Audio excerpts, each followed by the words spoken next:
দেশের নানা ইস্যুতে সামাজিক মাধ্যমে প্রায়ই সরব থাকেন জনপ্রিয় ইসলামী আলোচক মাওলানা মিজানুর রহমান আজহারী। বিশেষ করে ছাত্র জনতার গণ অভ্যুত্থানের পর থেকেই শেখ হাসিনার সরকার থেকে শুরু করে ভারতের সমালোচনা করে আসছেন তিনি। এবার ফেসবুকে বড় প্রজেক্ট নিয়ে আসার ঘোষণা দিয়েছেন মিজানুর রহমান আজহারী। সেই প্রজেক্টে কি রয়েছে বিস্তারিত জানাচ্ছেন শেখ ফরিদ। আমাদের জীবন নিয়ে যত অভিযোগ, আমাদের মনে যত কষ্ট, আমাদের হৃদয়ের ভেতরে যত অস্থিরতা, তার মূলে হচ্ছে এই সমস্যা যে আমরা ভুলেই গেছি আমরা পরীক্ষা দিতে আসছি। শেখ হাসিনা সরকারের পতনের পর গত 2 অক্টোবর দেশে ফিরে বিভিন্ন দলমতের আলেম ওলামাদের সঙ্গে বৈঠক করেছেন জনপ্রিয় ইসলামী আলোচক মিজানুর রহমান আজহারী। সেখানে দেশ জাতির জন্য বড় উদ্যোগের ব্যাপারে সবার সঙ্গে আলোচনা করেন তিনি। পরে মালয়েশিয়ায় ফিরে শিগগির বড় ঘোষণা দেওয়ার কথা জানান জনপ্রিয় এই ইসলামী আলোচক।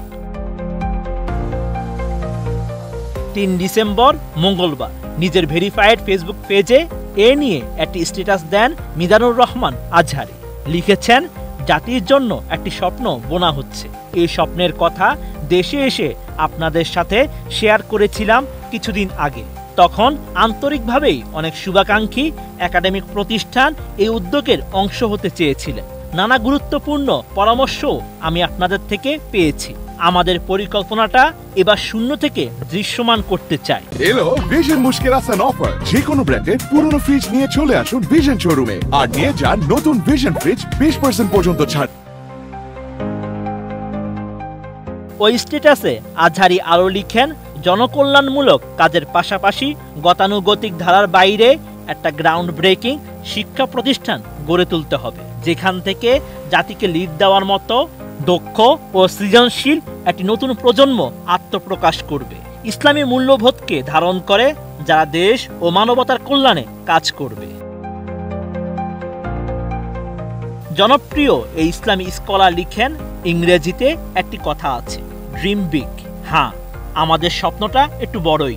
আমরা আমাদের জায়গা থেকে সর্বোচ্চ চেষ্টাটুকু করতে চাই। পূর্ণতা দেওয়ার মালিক মহান আল্লাহ তাআলা। আমরা শুধু প্ল্যান মাফিক প্রতিটা ডট কানেক্ট করে একটা লাইন তৈরি করতে চাই। স্বপ্ন পূরণের পথে যার কোনো একটা ডট হতে পারেন আপনিও। প্রতিষ্ঠানের চূড়ান্ত নাম প্রসঙ্গে আজহারী লিখেছেন, আমাদের এই পরিকল্পনাকে প্রাথমিকভাবে প্রজেক্ট আলফা হিসেবে অ্যাড্রেস করে একটি কোর টিম গঠন করতে চাই। এ বিষয়ে চূড়ান্ত নাম পরবর্তীতে জানানো হবে বলে জানান তিনি। এটা যদি ভুলে না যান, এটা যদি আপনার মাইন্ডসেটে থাকে যে পুরো জীবনটা একটা পরীক্ষা, তাহলে দেখবেন কোনো কিছু আপনাকে কাবু করতে পারবে না। আপনি হতাশ হবেন না, জীবন নিয়ে আর অভিযোগ থাকবেন, আপনি ভেঙে পড়বেন না, সব অভিযোগ হতাশা দূর হয়ে যাবে। Sheikh Farid, ATN news.